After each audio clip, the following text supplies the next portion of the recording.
everyone, welcome back.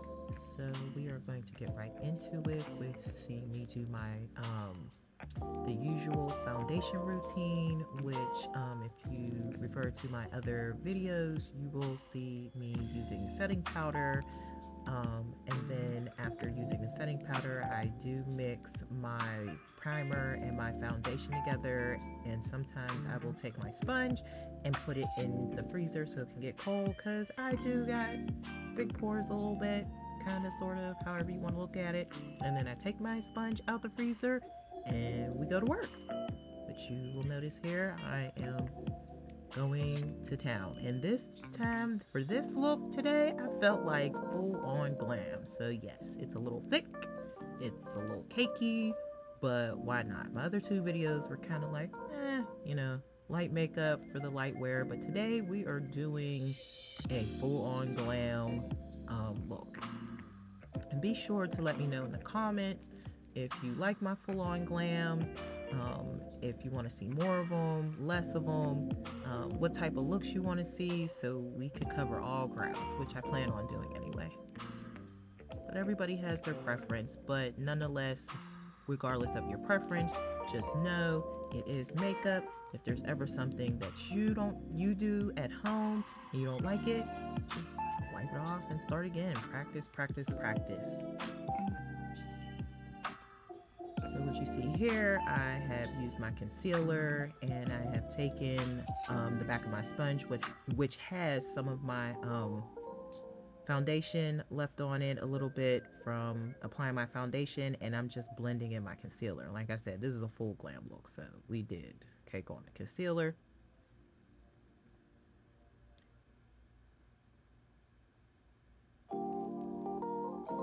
Now here I am using my Skin Illustrator palette for dark complexions, and just a mental note, that can only be activated with 99% alcohol. Anything else won't work. It's kind of like a paint. It's what they use in like special effects and professional cinema. But I used it on my brows. I seen another makeup artist and a celebrity use it, and I said, you know what? I have a Skin Illustrator palette at home. It's not the brow Skin Illustrator palette. Nonetheless, we used it, and I've been using it the last couple of times on myself. I don't use it on my clients because the 99% alcohol is strong, so I will use it on myself. And you can get your brow any look you want with your brows. It does not have to be the Skin Illustrator palette. You can use a pencil, you can use a pomade. There's kind of really no rules to makeup, just as long as you have fun and you know you got the gist of what you want to do with it. And we're going to start out slow with these looks. We're definitely going to start out slow, and then we're going to speed it up and just take off. So here you see me highlighting under my brow bone, which normally I do clean up over messed it up. Normally I clean up above my eyebrow, and when I do, I use my foundation brush. So whatever is left on your foundation brush, concealer brush, whatever you use, go above your eyebrows and be sure to clean it up. It gives it that nice perfection look. So here we're blending in our contour. And different areas of where you apply your contour depends on the shape you'll get for your face.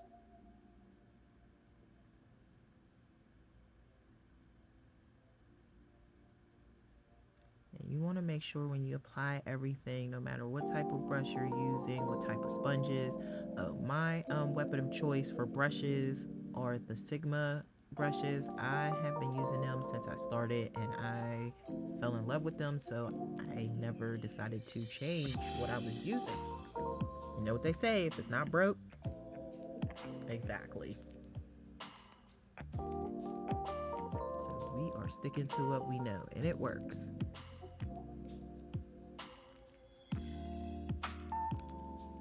It's so funny, on film, this looked dark. Like when I was recording it, I was kind of nervous. I'm like, oh my god, it looks so dark, but going over it and doing my editing, it looks good. I was nervous. I'm like, oh my God, full on glam today. Why? And I had somewhere to go. And it was a smoky eye. It's always fun washing the makeup off. That's for sure. And we'll get into like skincare and stuff too, what you should be using. But more importantly, and I tell my clients all the time, no matter what skincare you're using, drink a ton of water. So right here, you see me using my setting powder. I was using Ben Nye's Camo. And what I did was I first went under my eyes real lightly, and then I decided to bake, which I normally don't bake, but like I said, we did full on glam today. Like, we did not come to play. All right, I am using the Morphe palette, and that is an 8T. It's for contouring, and you know that can be found. Well, you know what? I'll just leave, links below for anything that needs to be purchased. But more importantly, the one thing you should purchase is the Domi Chantal palettes, which are Temperature and Undivided Attention. They're beautiful, they're bright, they're shimmery. You get a little bit of everything with those palettes, and they're pigmented. Here I'm doing my contour. I decided to do everything. Make sure you do your liquids, your creams first, then set everything with your powders, your pressed powders. Your weapon of choice, like I said, is makeup. Just be careful you don't have flashback. Always check with a camera, your cell phone or whatever before you leave the house. Okay, so we are now working on the eyes. I decided to use the Anastasia Beverly Hills Dip Brow Pomade Ebony color for my base. Like I said before in my previous videos, be sure to always put a base down, especially if you've done your whole face and you do not want to fall out. And if you're in a hurry, especially makeup artists, time is not on our side and you are rushing. So therefore, sometimes you have an hour, sometimes you have half an hour, sometimes you have 10 minutes or less to make it work. And I have had that experience. But what I'm doing is making sure it's nice and blown out. Now we're dipping into the Domi Chantal Temperature palette, and we are going to be using the brown and the black. There are no names to these. And we are packing it on, making sure we're packing it on. I did tap off any extra eyeshadow just in case, because black is one of those things, once they kind of get on you, you're like, you gotta fix it. And this wasn't that video to be trying to fix anything. Like I said, out in a hurry. Get my fluffy Sigma brush.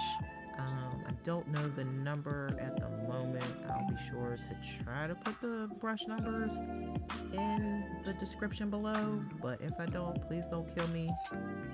Just know it's a fluffy brush and it does a phenomenal job at blowing out the rest of your eyeshadow. So it looks well blended. Be sure to blend, blend, blend. Good lighting, a good mirror, which my mirror is in a weird spot, is what counts. For my transitional shade, I did use the brown, and then I used my contour shade as well to give it that smoky effect. And now you see me right here. I am lining my eye because there was that gap, and I hate that with smoky eyes when you can still see skin. And I even did something a little extra today, which you will see in a moment. I'm just taking that yellow shade in the Morphe contour palette and just putting it where my highlight is under my brow bone. I'm blending it. Now we're doing our contour on our nose.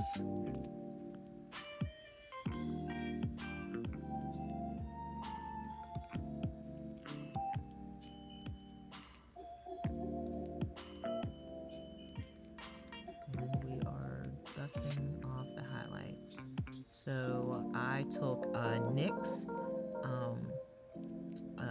glitter adhesive and applied it to my eyes, and then I put some glitter from Michaels I think it's Michael's. No, I'm sorry, it's not from Michael's. It's from Amazon on my lids. And I had to do a little adjustment because my eyelids are 2 different sizes.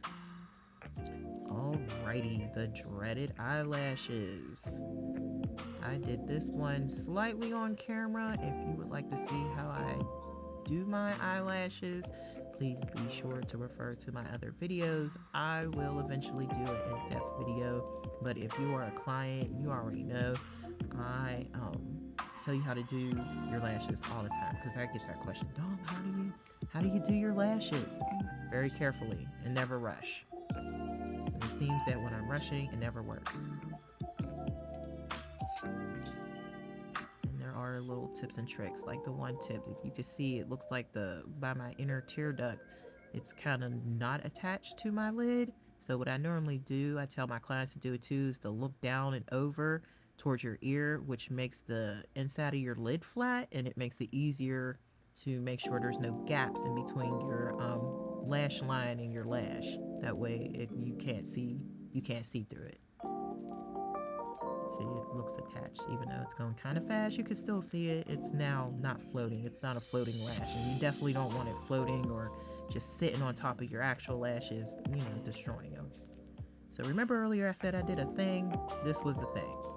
I lined my under lash line, which is the first time. Clients beware.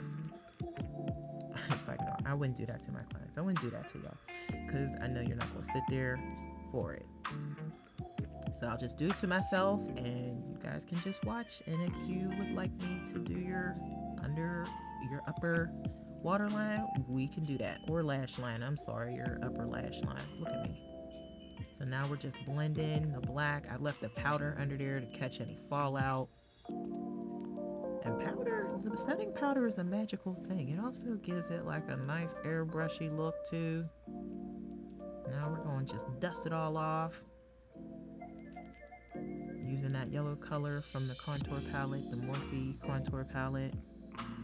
You always want to put color back into your setting powder. Because if you don't, we've seen those pictures with that flashback on there.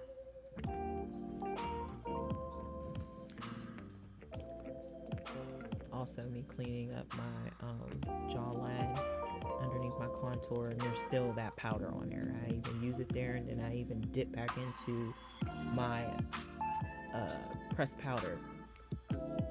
So this Q-tip, what I did with it was I put it in wax so I could get the 2 stars on by my eyes, and I did that off camera because it was getting a little wonky. I also used the shimmery right there. I used that shimmery shade in my palette for my highlight. I did my nose, I did my brow bone, and eventually I will use to do my cheekbone.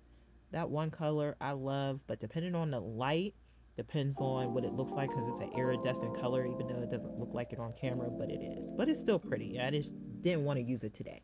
And as you can see, I put too much on my nose. I also outlined my lips with the jumbo, the NYX, the black NYX jumbo pencil. There we go. And then I used my lipstick from my lipstick line. Which, guys, these lipsticks are awesome. They're great. They're comfortable. They're matte, but they're soft. They're not like all hard and petrified on your lips. I know the liquid lipsticks, sometimes they get you. My little song and dance right there. And not sure what I want to do next. Okay, here I am adding my highlight, which I kind of reversed it. I did my highlight first, then my blush. Listen, to me, once you have a routine down, stick to it. And don't come for me. That's what I was saying in the video that's about to happen now. Do not come for me about the order of how I put my my blush and my highlight on. It's blended and it looks nice. And I promise you, it looked really good. And if you would like to see the end results, like my photos and stuff, be sure to follow me on all social media, which is at the beginning of my video, which I can be found on Facebook, TikTok, Instagram, Twitter. I'm not a tweeter. But yeah. And not me forgetting to do my hair and then getting off camera to go do my hair. Alright guys, we are finished. This is the final look with my twisted earring. Whoops. I'm human. All I did was add in some clip-ins, curl my hair, and then came back to pose. And I added some glitter to my lips as well. And that's it. So I thank you for joining me for 16 minutes. I really appreciate it. Be sure to follow me, leave your comments, like, share, and subscribe. Be sure to purchase my palette, which is at domichantel.com. And that's it. I will see you guys later. Bye.